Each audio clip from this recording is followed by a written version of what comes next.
Welcome everybody to F1 Nation with me, Tom Clarkson, and Natalie Pinkham. This is our preview show to the Monaco Grand Prix, and we're going to hear from Haas team principal Guenther Steiner and McLaren CEO Zak Brown later in the show. But first, this should have been our review of the Emilia-Romagna Grand Prix.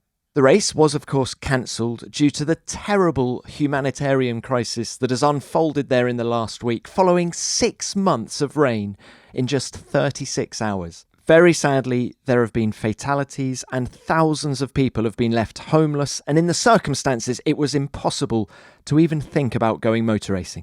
Formula One and Ferrari have made substantial donations to the Emilia-Romagna region's Agency for Territorial Safety and Civil Protection, and all of the food that was going to be used in the hospitality areas at last weekend's Grand Prix has been shared with the people most in need. Now, if you'd like to donate to the Emilia-Romagna region Flooding Relief Fund, please go to f1.com/donate and follow the instructions. That's formula1.com/donate. Well, Tom, it was almost surreal, wasn't it? Right up until the last moment, we thought the race would go ahead. I was all packed, ready to go to the airport, told to turn around and come home. And many of our colleagues were already on the ground. When they started to send images home of what they could see firsthand, you realised this was never going to happen. The race couldn't possibly go ahead. Even if the conditions had improved enough at the racetrack to go racing last weekend, the last thing that region needed was 150,000 people descending on Imola and the surrounding area because the emergency services were flat out dealing with the crisis. So it was exactly the right decision. I thought Formula One made it as early as they could. We woke up on Wednesday morning. It was still raining. As I said earlier, there was 6 months of rain in just 36 hours, and they made the decision very quickly. And just as sad as it is not to be racing, obviously, we have to look at the bigger picture, and that is what Formula One did very well last week. And I don't think it's going to be rescheduled, very sadly, because as much as I love that race, and Imola has so much history, I can't see where they could put it into the calendar. I did read somewhere that there was talk of the first weekend of the summer break, but I think that went down badly with everyone in Formula One. So I think that is it for this Grand Prix this year, which is very sad. Also heartwarming, Tom, I must say, to see Yuki and other AlphaTauri team members helping with that cleanup in Faenza. So just a quick reminder to all our lovely listeners, if you do want to donate to the relief fund, you can go to f1.com/donate and follow the instructions. And now, Tom Clarkson, it's on to Monaco. Yes, Pinks, the blue ribbon, the most glamorous race in Formula One. Who doesn't love Monaco? I've been going there every year since 1996. I walk around there with the awe of a child. I just look around. I think the place is unique. I think the racetrack is unique. The paddock is unique. The sort of juxtaposition of the racetrack relative to the mountains behind, the sea in front. It is the most extraordinary race, and I can't wait to get on the plane and get going. I totally agree. I know there are many sort of skeptics who don't agree with you that Monaco is magical because of the fact that it can be a procession. But for me, it means all the emphasis goes to a Saturday. And Quali Day in Monaco is one of the highlights of my year. I mean, the tension is palpable. As you say, everyone wants to win it because this is such a historic event. It's steeped in history and glamour and prestige. And when they talked about it being in doubt, the future of the race, my heart sank, but I didn't really believe it. Did you? I didn't believe it. No, I didn't. Bang, a new 3-year deal up until Exactly. 2025 was in the bag, wasn't it? Have you got a favourite moment? Have you got a favourite memory?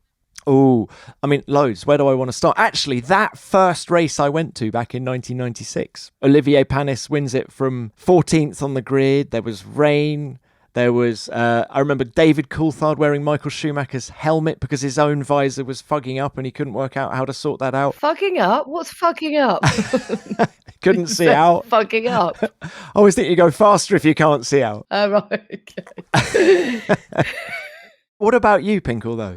Look, I'm obviously not as old as you, so I don't remember that far back. But I have to say, and, you know, some will say I'm biased, but I have to say when Daniel somehow held on. I was going to say 2018 Daniel. I knew you were going to say. Oh, my goodness. When he held on and he was like 25% down on power? He's never won from pole before. He's never won from the top three before. He had pole here in Monaco.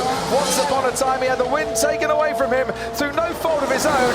Today in Monte Carlo, it's redemption day for Daniel Ricciardo. He wins the Monaco Grand Prix, and he will celebrate that for a long, long time to come. Absolutely amazing. I don't know how you did that, Daniel. Incredible. Only tomorrow. Shit, boys. Redemption. I mean, I just couldn't believe it. I mean, they say it's impossible to pass at Monaco, and he somehow made his car 3 times as wide to prevent Vettel making that all-important overtake for the win. But it was redemption. We've used the word many times, and it was just that moment of sheer relief and joy, and to see his parents crying and then do that belly flop into the pool. I still say to this day that must have hurt. Yeah. He didn't feel it. He didn't feel it. Well, just so much adrenaline. Yeah. I mean, pure adrenaline to sort of hustle that car around those streets. And I just love it. I love seeing people sort of hanging over balconies and whooping and cheering. There's just something very special about Monaco. But, who knows when we go there this weekend? Just 14 points separating Max Verstappen from his teammate Sergio Perez. Max produced a masterclass in Miami, but Perez is king of the streets, as he proved in Monaco last year after a thrilling strategy showdown with Ferrari. Sergio Perez, the first of that lead group to make a pit stop. Ferrari going to have to react to this with Charles Leclerc. He's going to have to stop next time by and get in the pits and get a new set of boots on, because if he doesn't, Perez is going to massively undercut the Monegasque driver. Box now, box forward. Stay out. Red Bull are ready for one of the drivers, Perez box. And Verstappen, they're doing a double stop as well, just like Ferrari. Carlos Sainz just going through Saint-Denis, but Perez has come out comfortably in front of him. This is great news for Sergio Perez. Yeah, it's going to be hot tyres versus cold tyres, but Ferrari have blown this strategy. Victory in Monaco goes to Sergio Perez for Red Bull. This is us. Come on, vamos! Oh, those memories. Who do you think is on the front foot? I actually, Pinks, don't think either of the Red Bulls is going to win this weekend, but we'll come on to that. But in terms of this intra-team battle, I really couldn't call it, because we've said many times that Perez is a street specialist, and he's driven some brilliant races this year on street tracks. And, Max has been good, but he's crashed a bit in Monaco over the years as well. Who's got the momentum? Well, you have to say, to answer your question after what happened in Miami, the momentum is with Max, isn't it? But it is only 14 points. In terms of who's going to be the best Red Bull driver, I wouldn't want to call it. I'm really interested in this idea that self-fulfilling prophecies exist in sport. So someone tells Checo he's a street specialist, and he almost sort of grows in stature when he arrives at a venue with a street circuit. Monaco is, without a doubt, a confidence circuit. You build a rhythm over the weekend and through the first and second and third practice session. And you hope by quali you're in this perfect groove where you almost could drive blindfolded, because you can just feel your way around the track. And as you say, that definitely got into Max's head earlier in his career. I mean, if you remember, which year was it? And he had the crash, and then he had an identical crash a year later, also in practice. It was 2018. It was the Daniel year, wasn't it? So it was 2017 and 2018. Where he had identical crashes. Do you remember? And it's so interesting at a circuit like Monaco, because when you talk to the drivers, they say the same. It becomes a bogey track for certain drivers, and you don't want that. You don't want that to get into your head and in any way undermine how you drive through the weekend. I think Max has obviously shaken that off, and he's won 2 world championships since then. But it's just fascinating psychology, because so much of it is a mental game around the streets of the Principality. Funnily enough, so the race before Monaco last year was Spain, where Charles had his engine failure, and everyone was, well, that's tough luck, but Ferrari are still the team to beat. We genuinely felt that going into Monaco last year, and I felt that was the moment that, oh, come on, pit, stay out. That was the moment when it started to unravel for Ferrari, wasn't it? This episode is sponsored by NordVPN. If you're looking for a way to protect your privacy and keep your data secure while using the internet at home or accessing public networks when you're on the move, then NordVPN have got your back. You might not realise it, but each time you log on to public or a shared Wi-Fi network, perhaps in a bar or restaurant, these networks are usually unsecured, meaning you're opening yourself up to the risk of prying eyes being able to see your online activity and mine your data. By activating NordVPN on your computer, smartphone or tablet, you can keep your data protected because it reroutes your activity through a secure connection and encrypted servers, giving you a much needed extra layer of security and a hefty dose of peace of mind in the process. It's super simple to set up and easy to use, meaning all you need to do after creating your NordVPN account is hit connect and you can rest assured that you're protected. You can even set up zero-click protection, which means you'll be safe to browse on any network at any time. You can protect up to 6 devices with each account, and it's compatible with every major platform, including Windows, Android, iOS, macOS, and Linux, and even your Android TV supports NordVPN. So grab your exclusive NordVPN deal by going to nordvpn.com/F1Nation to get a huge discount off your NordVPN plan, plus 4 additional months for free. It's completely risk-free with Nord's 30-day money-back guarantee.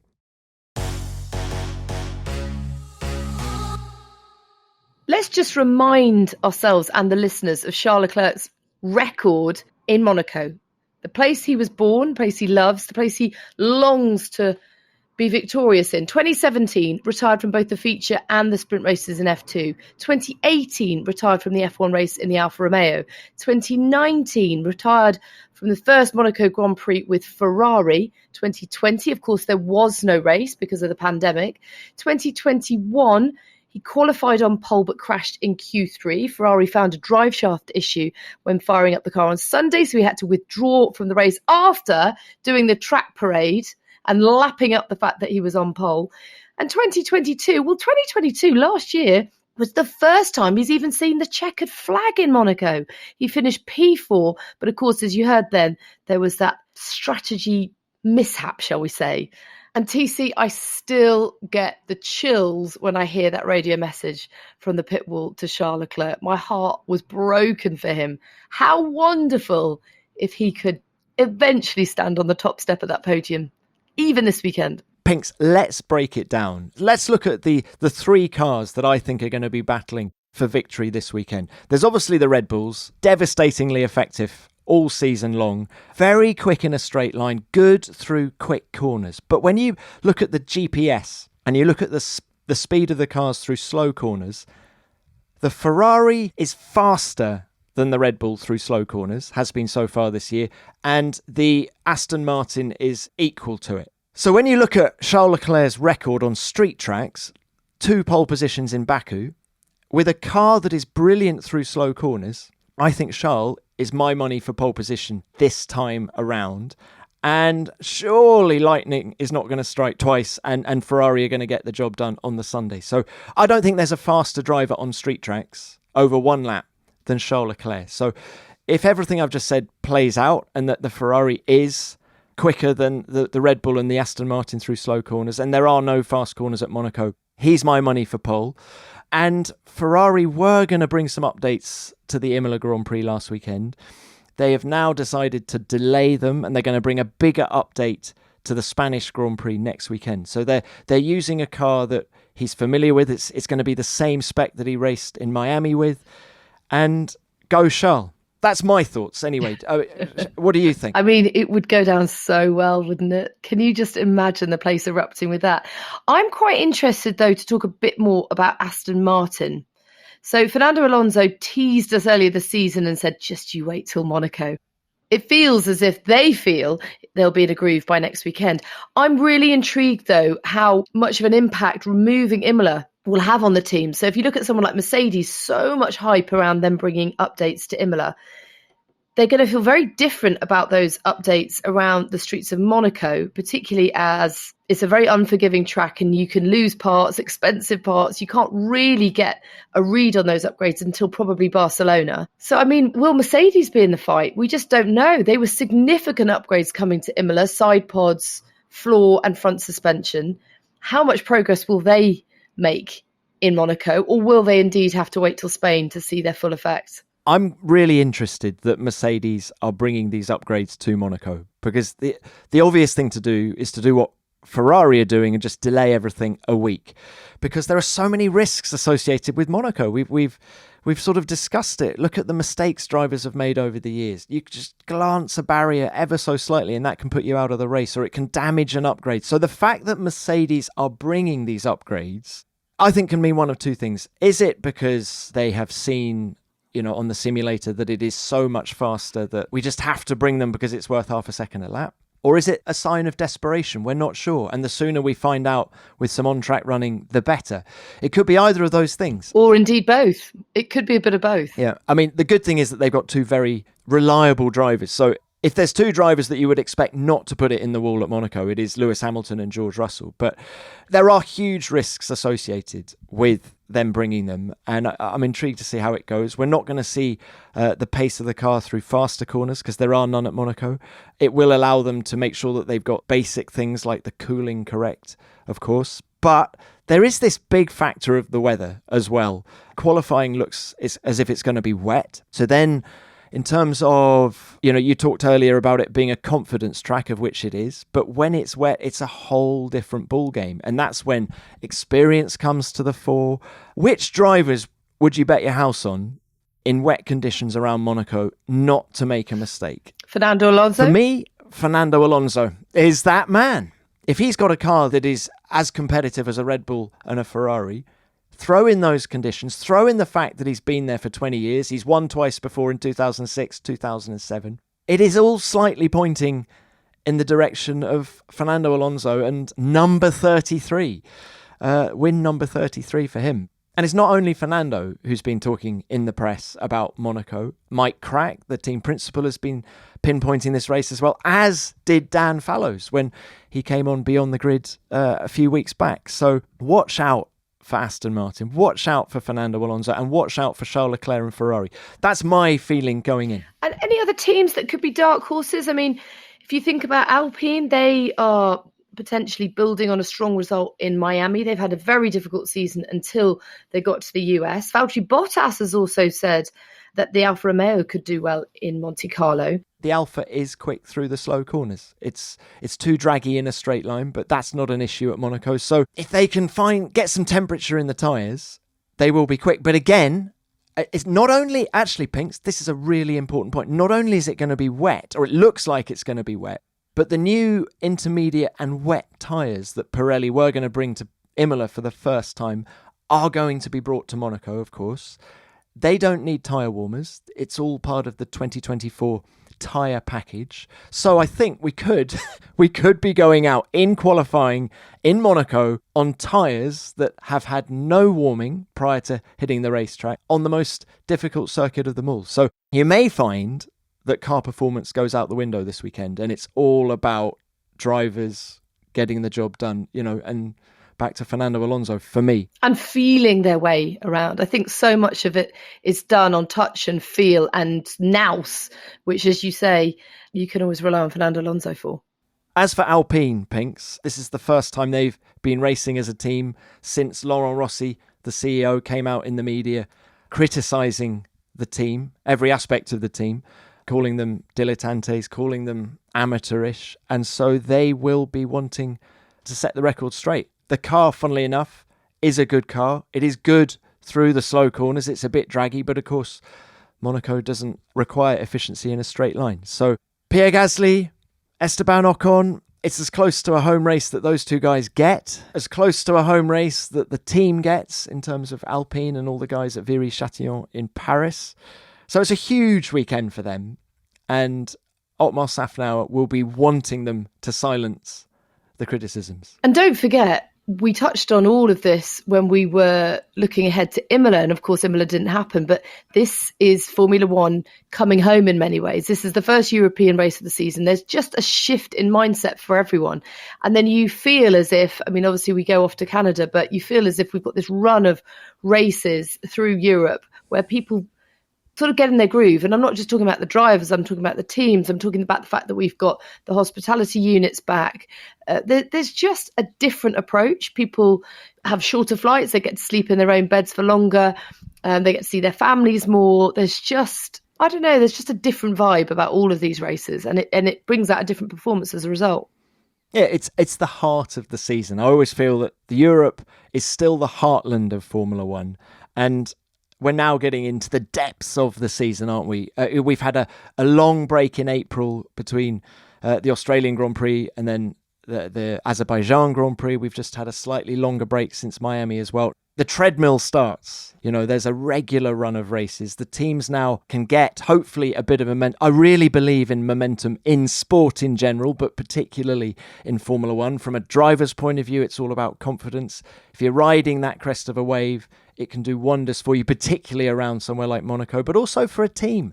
When you find the sweet spot, and there's been a lot written in the media recently about how difficult it is to find the sweet spot of these cars, because they run so stiff, and finding the right ride height in particular is so hard. And I think if you are a team that finds the sweet spot, then jobs are good, and you can reproduce that from track after track, particularly when we get to the permanent racetracks, which are a little bit more consistent, you could say, than a street track, which is always rubbering in or not if there's lots of rain. So yeah, we're into the heart of the Formula One season, and this is the first time this year that we're going into a race genuinely not sure who is going to win.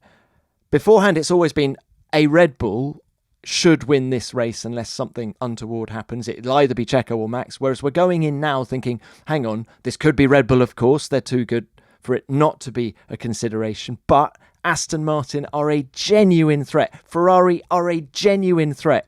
Alpine, with their slow corner speed, will be very effective as well. Will Alfa Romeo do something? Will Haas? Will McLaren?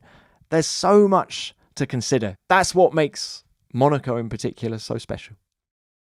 Our next partner on this episode of F1 Nation is HelloFresh. We all like to hear about things that can make our busy lives just a little bit easier, don't we? HelloFresh is the perfect way to mix up your weekly dinner menus and take the stress out of cooking or hosting a dinner party by getting pre-portioned ingredients and seasonal recipes delivered right to your doorstep. Whether you're cooking for yourself or have a family to feed, you can count on HelloFresh to make home cooking easy, fun, and affordable, and that's why it's America's #1 meal kit. As F1 fans, we know you appreciate speed and a good dose of strategy, and HelloFresh delivers both of these in droves. For starters, you can forget making last-minute trips to the grocery store to stock up on ingredients. Their quick and easy meals make meal planning a breeze. There are 40 weekly recipes to choose from, and once you've selected the delicious dishes you want to try, everything you need arrives in one box on a delivery day that suits you. They even provide easy-to-follow instructions, which will help you get your meals on the table with no trouble at all, which I think is especially great. If you consider yourself a little bit of a rookie in the kitchen, trust me,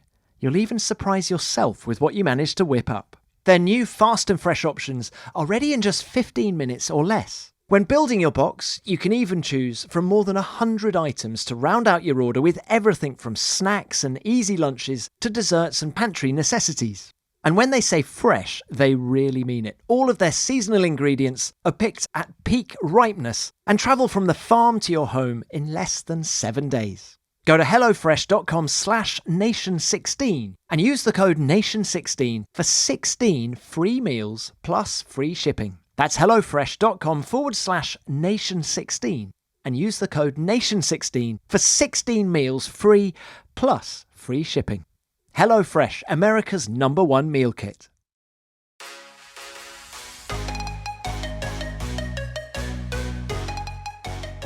Okay, TC, let's talk Haas now, because Monaco will be a big milestone for the team. Sunday will be the 150th Grand Prix that they've competed in since their inception in 2016. And we've been chatting to their team principal, one and only superstar, that is Guenther Steiner.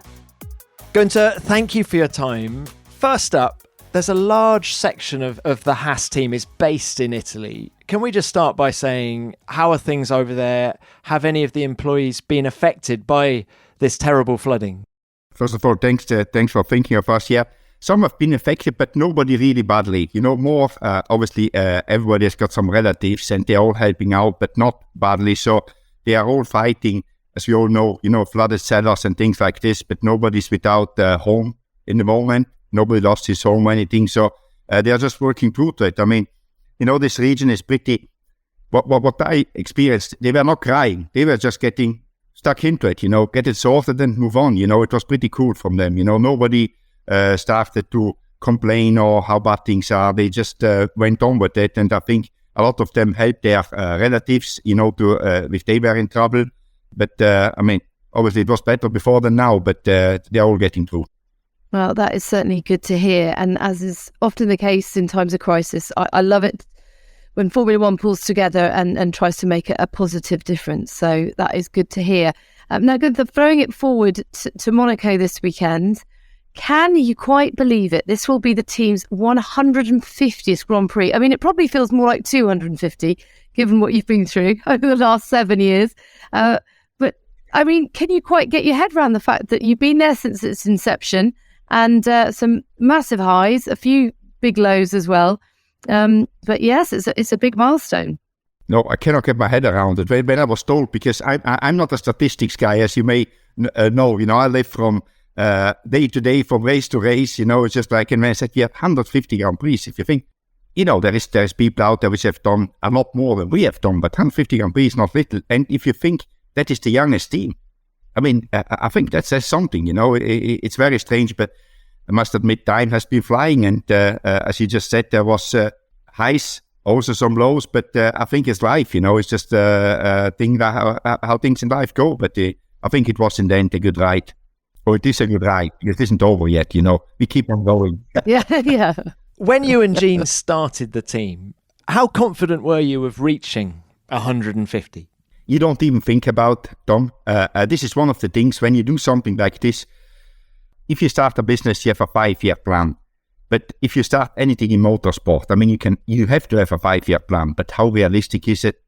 I have not seen anything panning out like you planned. I mean, look at Formula One now. Would we have thought that 5 years ago that Formula One would be on a hype like it is in the moment? I mean, I honestly say no. The obvious things are, I saw this coming. No, I didn't see this coming. When we started this one, it was like, okay, let's try to do something. And obviously, I'm not one to talk for Gene, but I think he was the same. Let's try Formula One. I've got a NASCAR team. I love racing cars. Let's do this. But I don't think anybody or very few people could have predicted what happened to Formula One in the last 3 to 5 years. And why do you think that is, Guenther? Because it certainly feels, I mean, they talk about Drive to Survive, of which you've been a prominent character, but it feels deeper than that. It feels like Formula One's really captured the imagination of a younger generation in a way that potentially other sports haven't. We were talking as a family the other day about how rugby is really struggling, and someone put forward the fact that it's a very technical game. Well, so is Formula One. So why do you think Formula One has been able to sort of carve its own sort of place in people's hearts and minds in a way that other sports perhaps haven't been able to? What I think is that Drive to Survive was not the only thing. It helped. There was a lot of things coming together, in my opinion, at the stage where just people get interested in it. I think the biggest change was getting somebody from outside, having a look at it. When Liberty Media came in, have a look at it, having a fresh view on it. That made a lot of things happen. A lot of small things, which then propelled it to the popularity we achieved. I think you're being modest, Guenther. I know what it's all down to, and I'm showing you now. I'm holding up the book that you very kindly gave me in Miami, Surviving to Drive. I mean, are you still number one in the Sunday Times bestseller list?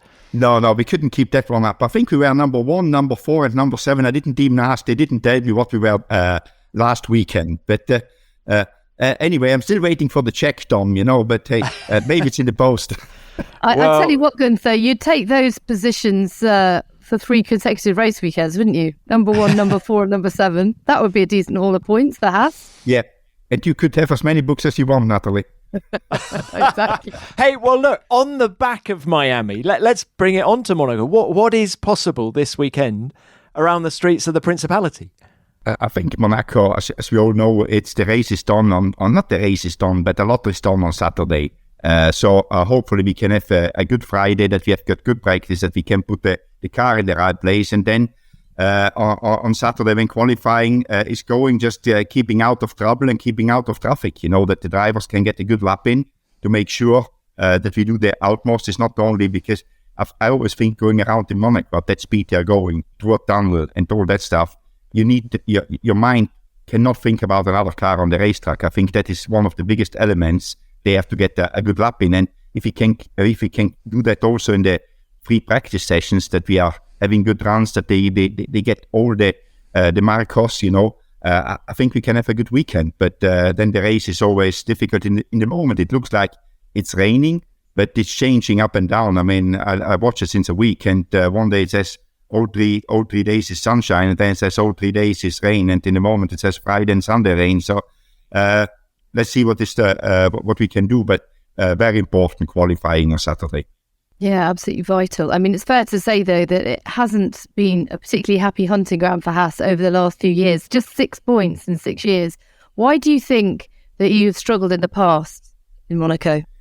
I think once, I don't know which year, we were in a very good position, and then the strategy went wrong with the safety car coming out, and we got blocked there. Somebody played a better strategy, or we couldn't defend because you're locked up. But otherwise, we had a few crashes, and I don't really know why. I mean, but it was never really bad. It's just like sometimes we were unlucky, but that's Monte Carlo. You need to be at the right place at the right time.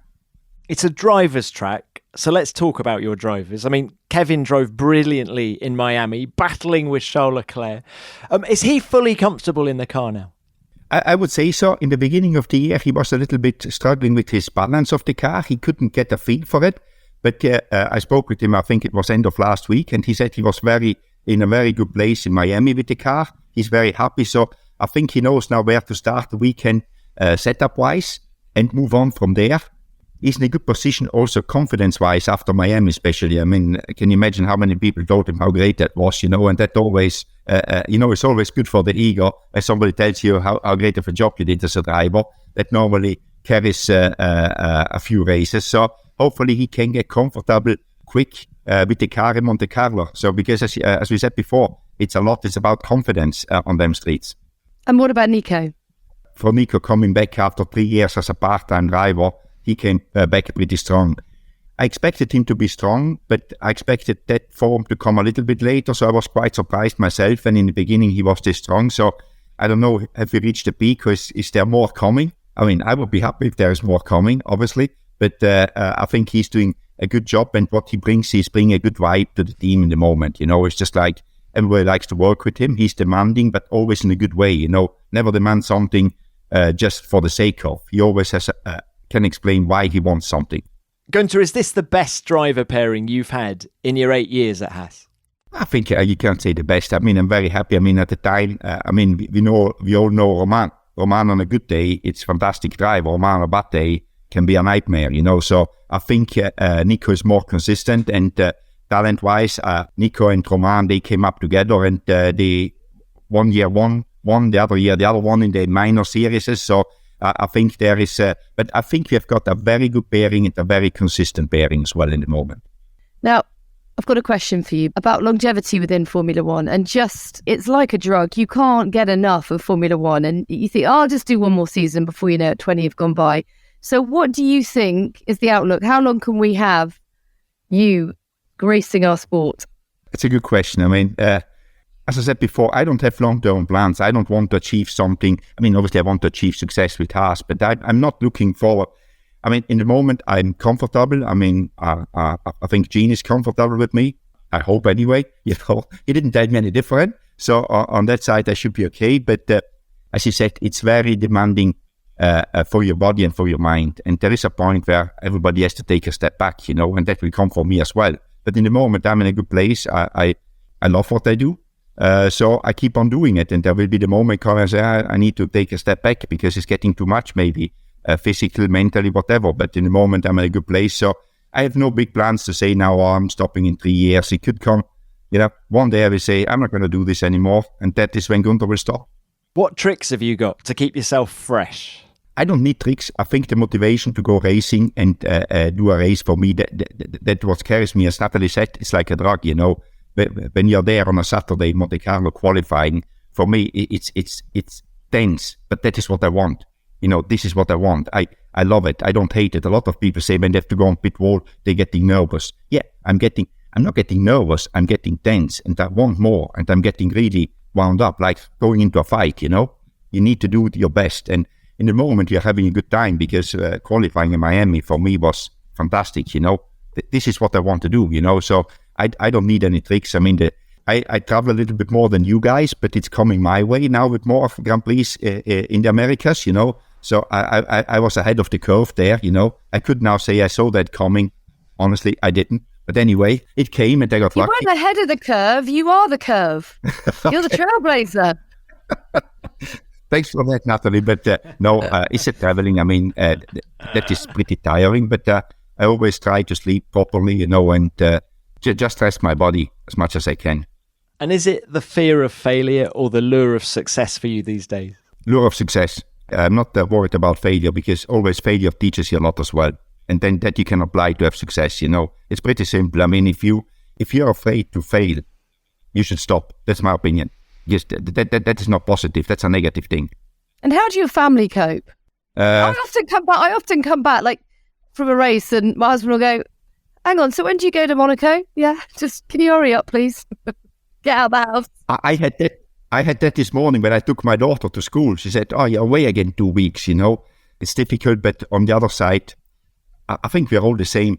This is what we are doing." And I know my wife, when I always did this, you know, I always was on the road. I wouldn't say she's comfortable, but it's part of it. And to have me happy, you know, that is part. And I always try to take them with me at least 4, 5, 6 races a year. So at least, because they know I just work hard, you know, so at least they can be with me and I enjoy that. So that is how I try to cope with it. Obviously, the triple headers, they are the most difficult one, because if you think three weeks away from home, it's quite a long time. In the Americas now, when we have the triple headers, I can go home in between, because, I mean, it's only a 2-hour flight for me, so I'm pretty lucky. But in Europe, and in summer, I take the family to Europe, and we stay there for 2 months. So, you know, I try to make the best out of it, but it isn't easy. All right, but they're not coming to Monaco? No, they're not coming to Monaco. Next one is Canada. My daughter still has to go to school, and she skipped already a few days this year, and she's in her last year in middle school, so I don't want to take any risk, you know, because I will be blamed for it. Very conscientious, Guenther, very conscientious. Well, I guess final one from us is, what does success look like for you in Monaco this weekend? Points, because this year it's very difficult to get to points, as we also in Miami. I think we were pretty good out there, but to get to a point, it's hard work, because you have got 4 teams which are clearly better than the rest, and the rest is so tied together, so you have to fight the rest for 1 point, you know. So that's what it would look like. Well, we hope you achieve it. It's great to see you as ever, and we will see you in Monaco. Please bring some sunshine. I hope so, yeah. We need it. I mean, you probably want a bit of rain, don't you? Mix things up. But I mean, I just want it to be a dry weekend. Yeah, but you know, it can go for you, can go against you. Rain is always, there is nobody has to guarantee that it works for them. And if you have got, you know, Monaco, if you crash normally, it isn't an easy crash. So hopefully we have got sunshine. Let's hope. Guenther, great to speak. See you later, guys. TC, he's so right. You know, you can say you want a bit of rain to mix things up, but mixing it up in Monaco is risky business. And as he said, you put it in the wall, it's a costly mistake, and well, you can start from the back of the grid and therefore out of the race altogether. So, I mean, I don't know. For everyone's sake, I want a clean weekend, and I want them to do it on merit rather than any kind of fortune or misfortune. It's a good way of looking at it. You know, I thought, as you said, I thought he might be wanting rain, but yeah, it can work for and against you. And I guess they've got a bit of confidence in the car now. You know, K-Mag qualified 4th in Miami. It's got pace. They've got 2 experienced drivers this year. And also, you know, let's not forget that huge crash that Mick Schumacher had in the race last year, which must have cost them an awful lot of money to mend, and with the budget cap and everything. So, yeah, why not? Why not have points? And not least the cost on his confidence as well. I mean, it's a big blow to crash in Monaco, isn't it? And you feel like you've let everyone down it's your big opportunity to shine. It's sort of taken from you in that moment. But I just love everything about Guenther. I love everything about Haas. I mean, I'm reading his book at the minute, Natalie, and it's, Surviving to Drive, and it really is a very interesting snapshot into the life and times of a team principal in Formula One, particularly one at the back of the grid. I've learned so much from it. Also, he does swear an awful lot, but apart from that, it is just fascinating the pressures that are on him. People always complaining. He said, if he's not getting people complaints at his door, he says, I'm doing something wrong, because it means we're not pushing the envelope and all that kind of thing. Yeah. The trouble is with complaints is you do feel it's a distraction from progress at the same time. So you feel you don't want to get bogged down with that sideshow of complaints. You think, no, just keep looking forward, pushing forward. But he does just that. So yeah, I wish them well in Monaco and beyond. There's more to come from our look ahead to the Monaco Grand Prix in just a moment.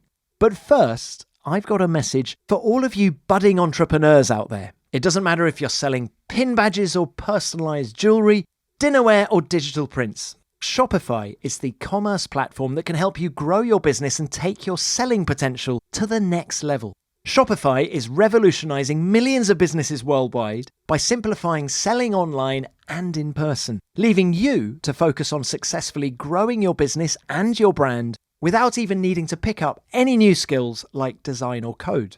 It's got every sales channel covered, from an in-person POS system to an all-in-one e-commerce platform, and it even helps you sell across social media marketplaces like TikTok, Facebook, and Instagram. What's fantastic about it is that it's packed with industry tools designed to help you elevate your business, so don't be afraid to dream big. If you're hungry for more knowledge and know-how, you can get access to their extensive business course library. And if you just need a little help with some processes, their support team is on hand 24/7 to answer your questions. Growing your business on your own terms, knowing that you have the support of Shopify behind you every step of the way, is incredibly empowering. This is Possibility powered by Shopify. So what are you waiting for? Now it's your turn to get serious about selling and try Shopify today. Sign up for a £1 per month trial period at shopify.co.uk/nation. All lowercase. Go to shopify.co.uk/nation to take your business to the next level today. Shopify.co.uk/nation.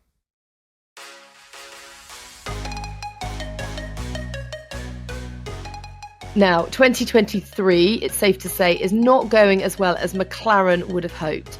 They scored no points in the opening two races, did pick up some in Australia, but you have to say that was down to the chaos that ensued right at the end of the race, and then suffered another pointless weekend in Miami. Their CEO, Zak Brown, has been reflecting on this year so far with TC.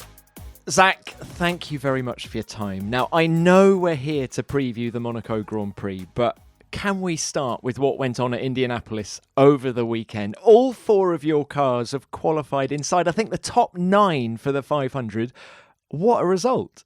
Yeah, that was awesome. I'm happy to spend as much time about Indy as possible because I think we have a chance to win. And unfortunately, I'm hoping for a good result in Monaco, but winning is probably unrealistic now.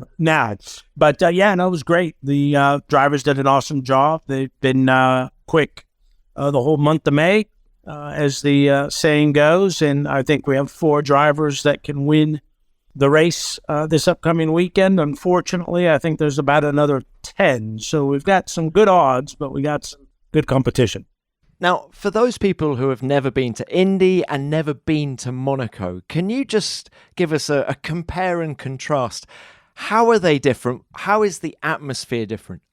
One's very fast and one's very slow. Beyond that, they're two of, along with, of course, Le Mans, which this being our 60-year anniversary, we're celebrating being the only team to have won the Triple Crown, which, of course, is Monte Carlo, Indy 500, and 24 Hours of Le Mans. And I think, actually all 3 are massive in scale, globally famous. So whether you follow IndyCar racing or not, if you say the Indy 500, I've not met many people that go, what is that? So, these are the biggest sporting events in the world. You'll have 300,000 plus people at Indianapolis, 33 cars going 230 miles an hour. You've never seen anything like it. And then, Monaco, there is no more historic motor race in the world. Is certainly on the Formula One calendar. It's a bucket list event. Qualifying session's pretty awesome, and the atmosphere is magic. So 2 totally different events, both equally as exciting, but for different reasons. Miami was a difficult weekend for McLaren, wasn't it? How hopeful are you for Monaco? Miami sucked. Clearly disappointing. We're getting to know more about our car, and we understand why we weren't where we needed to be in Miami. So the first step is kind of, if you have an issue, is understanding it versus scratching your head, being confused. I think we'll go all right in Monaco. We obviously came to the table with a underdeveloped car at the start of the year. We knew that. We called our shot. And it turned out we knew we weren't going to be where we want to be. But the exciting part is we think we're going to get, a lot better. Now for Monaco, not a lot of development, so I think it's going to be more second half of the year. But we run well at Monaco, and we think it's a track that suits our car more than Miami. So I think we should be okay. But it's very tight, the field. So you only need to be off by a tenth or two to be right towards the front or right towards the back. How do you explain the fluctuations in form that we've seen from you guys this year? Melbourne was good. Okay, there were extenuating circumstances at the end there, but Baku was a genuinely good performance from you guys. We then go to Miami, and it sucked, and then well, quoting Zak Brown, but then we go. Why do you think we're seeing so much fluctuation? I think race cars can be temperamental in their characteristics. Obviously, the great race cars are good in all conditions.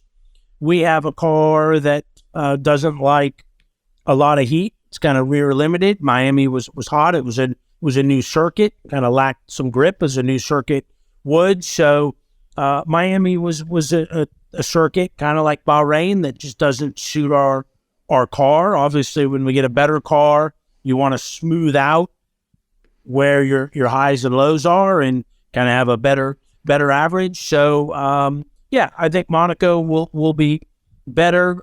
We feel good about Montreal. We'll start having some more significant developments coming around Austria and the British Grand Prix, and hopefully we're on track for a strong second half of the year. And if you do get that strong second half of the year, what is achievable for you guys in 2023?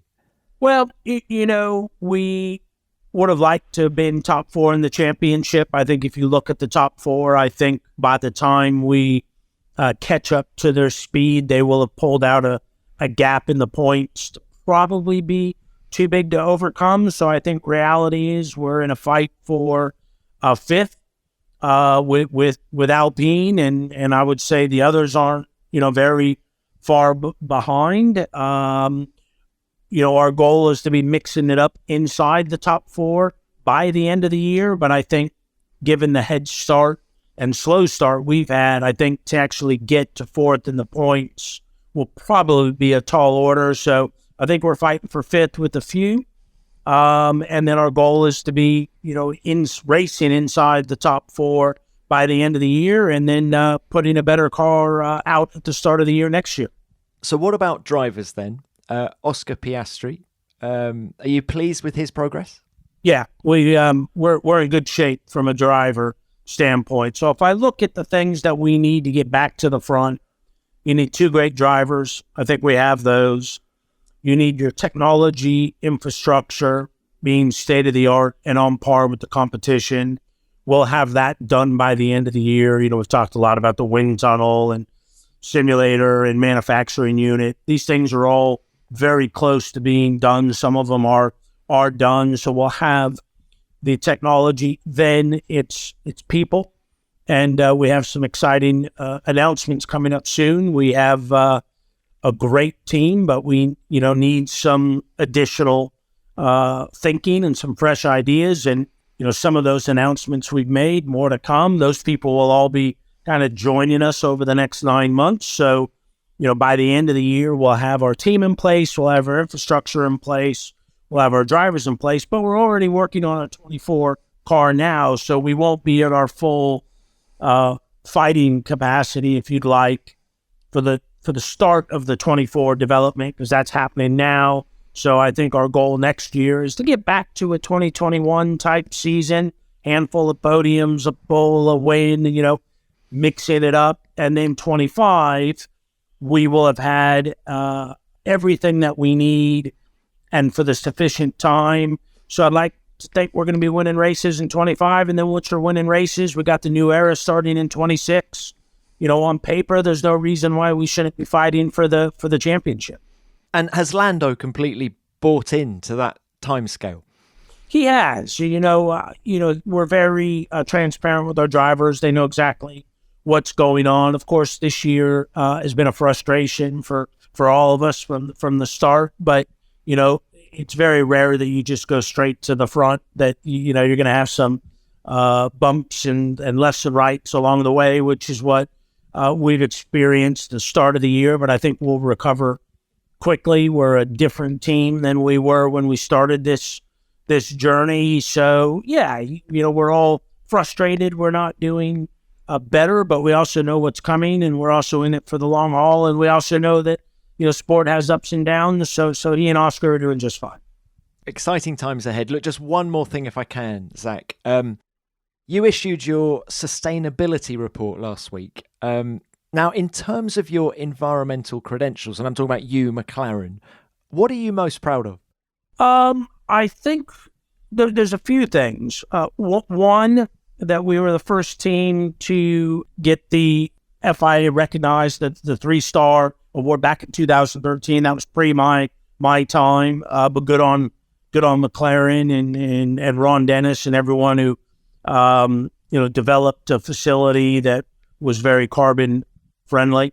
We were the first Formula One team to produce a sustainability report last year, but most importantly, it's not about being first. It was about how developed we are and understanding where we've come from, where we are today, and where we're going.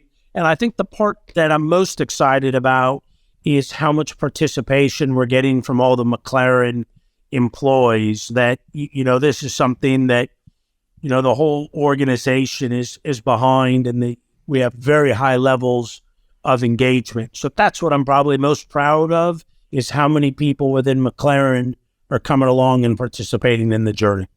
And can you just explain to our listeners how the cost cap is affecting your ability to do more from a sustainability point of view?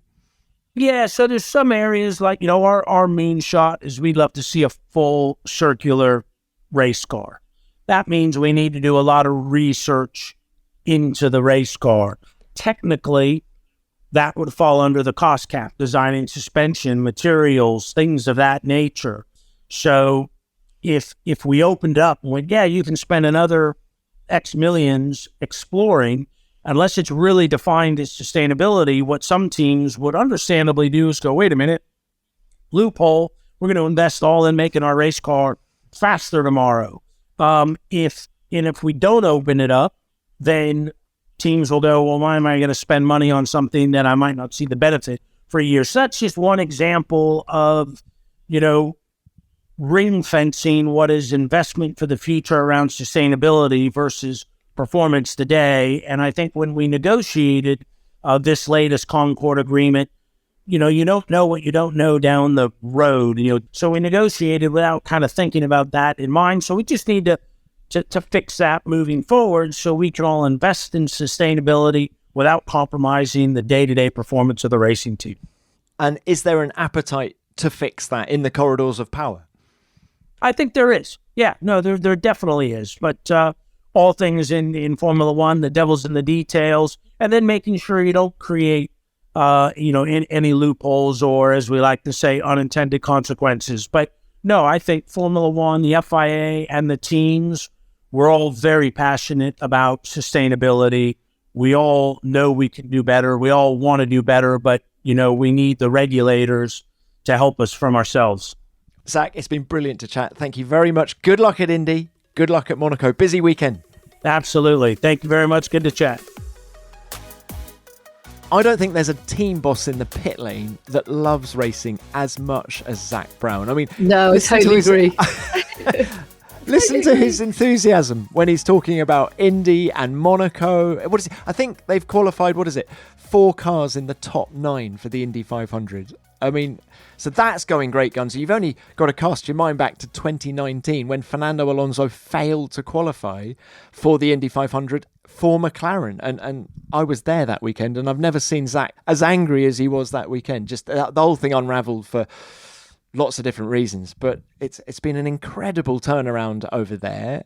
They've obviously got Formula E and Extreme E and Formula One. It's an incredible array of racing programs they've got going now. And all a projection of his passion. You're right. He said from the off when he first came into Formula One that he was basically a massive fanboy, and he was living out his dream, which is great. I just hope they can turn their season around, because it feels like a long time coming now, doesn't it? And Formula One is the core business, and I feel that all of the programs suffer if Formula One is not getting the job done. They've got to be succeeding in Formula One to be almost to be able to get away with all of the other stuff they're doing, because although he will quite rightly say, no, nothing impacts another program, I think there will be people thinking, focus on Formula One and sort that out. Forget all the Indy stuff. So they just need to get it sorted. It all seems to be pointing in the right direction, but it's very inconsistent. Baku was a step forward. Miami was a step back. Andrea Stella, the team principal, who back in the day was a brilliant engineer both at McLaren and Ferrari, has spoken recently about how difficult it is to set up these cars. And you sense that it's going to yo-yo a bit before it settles down. And I still maintain that Adrian Newey spending more time focused on the suspension of this year's Red Bull is such a hugely significant bit of intel. That's where the performance is. It's all about maintaining a smooth ride height as low as possible with these cars, and they've nailed it, and no one else has, and that is the difference in performance between the cars. Well, that's interesting, because it therefore feels as if all the other projects are something of a distraction, even if in an actual literal sense they're not. Just the fact that they are running so many, you can't be all things to all men or women. You have to focus the hearts and minds of your workforce on one project alone. And as you say, you get Formula One right, the rest could follow. But at the moment, they're not doing that bit as well as they could and should be. And it must be hugely frustrating, because they've got the talent, they've got the wherewithal, they've got the resource. It's just not quite clicking yet. They've got the drivers, you have to say. You can throw that accusation at 9 Formula One teams, really, can't you, at the minute? Yes, it's more extreme. The problems at McLaren are a little bit more extreme, but actually everyone apart from Red Bull is underperforming at the minute. Well, I wouldn't say Aston Martin are. They're closer, they're doing a better job, but you can see in the Red Bull what the ultimate performance in these regulations is, and no one else is I agree, but to come as far and as quickly as Aston Martin have, they are doing a phenomenal job, and I think it's a matter of time. Their trajectory is magnificent right now, and as long as they can keep that up, and they will be therefore a match for Red Bull, hopefully quite soon. Yep, hopefully before the end of the season. Hopefully, in the sense from an unbiased point of view. I say that just because I want better competition, not because I support Aston Martin or Red Bull. I just like competition, and I think I speak for all the neutrals when I say that we just want to see a fight at the top, don't we? Don't go anywhere, because we'll be back in a flash after this short message. I've got good news for those of you that use digital currencies, or perhaps you're curious but cautious about getting started, which is understandable, because jumping into the world of digital currency can be a very daunting prospect indeed. We live in a world that's more digital than ever, with nearly every want or need just a tap away.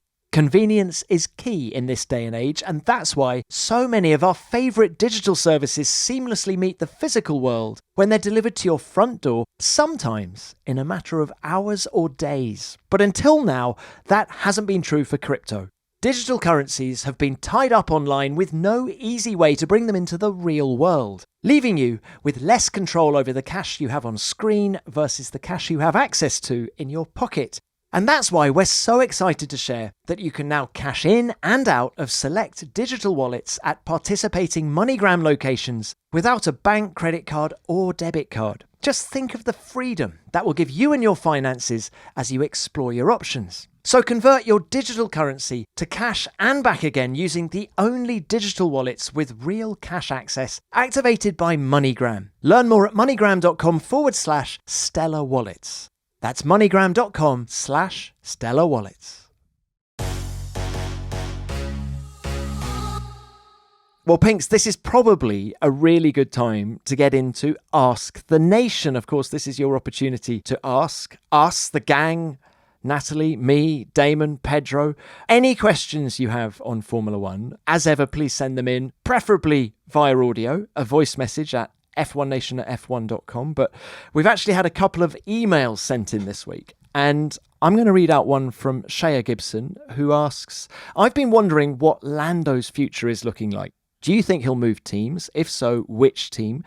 Do you think he'll ever win a world championship? I would love to hear you guys talk about this or just share your thoughts with me. Thanks. Well, Shea, thanks for the message. I mean, Pinks, is he going to move from McLaren? See, I think Lando set out his stall very early on that he's committed, loyal to McLaren, and many doubted why he signed that long-term deal as early in his career as he did, because there's no doubt that he's a sought-after driver. He's brilliantly talented. He's young. He's committed. Yes, Shea, I do think that he can win a world championship, but I don't know where he goes to do that. And I think there is something to be said, I've said it many times before, on sticking with the team, growing with the team. And Formula One is cyclical. And actually, I think McLaren will come good. We've touched on it. They've got the resource, they've got the talent, they've got the commitment. They will come good, and it will hopefully, for Lando's sake, be sooner rather than later. But he will start to win races. I mean, he came very close twice, didn't he, to winning a race last year? And it hasn't happened from him yet, unbelievably. I mean, Russia, it gives me, it just gives me shivers just thinking about Russia, you know, when that little specks of rain fell and he was on the wrong tyre and the wind just slipped away from him. So, yes, Lando has got it all, but he just doesn't have the car quite yet to prove it. But that will come. Just a matter of time. His contract is until the end of 2025. I think he needs to see some serious progress from McLaren now, actually. I get your point, loyalty, and McLaren does have everything it needs. It's got a good budget. It's got a new wind tunnel coming on stream. It's got good engineers. But you need to start seeing progress. David Sanchez, who's coming to take over the design of the car, doesn't start until January 2024. So we're only going to see the fruits of his labours in 2025, realistically. Lando's last year at the team. The other question is, okay, let's say he loses patience and he thinks, I've got to go elsewhere to win races and win the World Championship. Where does he go? Well, that was my point. I mean, what are his options? Red Bull? No. Ferrari? Can't see it happening. Mercedes? Potentially after Lewis retires, but we don't know when that will be. I mean, ultimately, he has said he wants to stay there until he wins an 8th world title. I don't know what his options are that would potentially be better than where he is right now. And that's the problem he has. I mean, there is one team we haven't mentioned that I think could potentially be attractive to him, and that is Audi. So in 2026, the year after his contract, Andreas Seidel, who is the boss there now, is a huge Lando Norris fan. Audi is going to have all the resource that it needs to win in Formula One. But again, are they going to be ready on day one? Highly unlikely. So if Lando goes there in 2026, is it going to be at least another 3 years before he's in a position to win? In which case he's better off staying where he is. So it's a really tricky situation. Yeah, and I'm also reminded of George Russell's situation. I mean, remember how patient he was to stay at Williams for as long as he did, and he could see his buddies winning races and thriving in the bigger teams. And he eventually got the opportunity to go to Mercedes, and ultimately he's still not, I mean, he's won a race, but he's not winning races as regularly as he thought he would be. That may change with these updates coming, but Formula One, there's a lot of luck involved with where you go to and at what point in your career. Just ask Fernando Alonso. I mean, he's living, breathing proof of that, isn't he? So I think Lando does need to be patient and just, hold his nerve. Stay with McLaren, grow with McLaren, and eventually win races with McLaren. Our next question, Thomas, is Alex from Leeds. He's emailed to ask, watching both Red Bulls blast past other cars with so much more speed with DRS open, has any team figured out what Red Bull are doing with the DRS to get such extra speed yet? I mean, the short answer is no. Yes, that's what I was going to say. Otherwise, they would have done it. Yeah. But there'll be an awful lot of analysis. All of the teams have spy photographers, and I'm sure for a lot of this season, they've been asking their photographers to focus in on that rear wing and see what it's doing, get all the shapes, look at the ride height of the car as well. There's nothing in isolation in Formula One. Yes, okay, the DRS open, when it opens, they get a huge amount of speed. What is it? It's up to 15 Ks faster, isn't it? But it's all linked to what the aero's doing under the car, what the wash is doing around the rear tyres, etc., etc. So it's one of the great mysteries of Formula One 2023. And as soon as someone can come up with the similar solution to Red Bull, then we've got this battle that we all want at the front. That is the main difference, I think, between Red Bull and the likes of Aston Martin, for example. I would actually put it down to two words being the main difference between Red Bull and the rest of the paddock. Adrian Newey.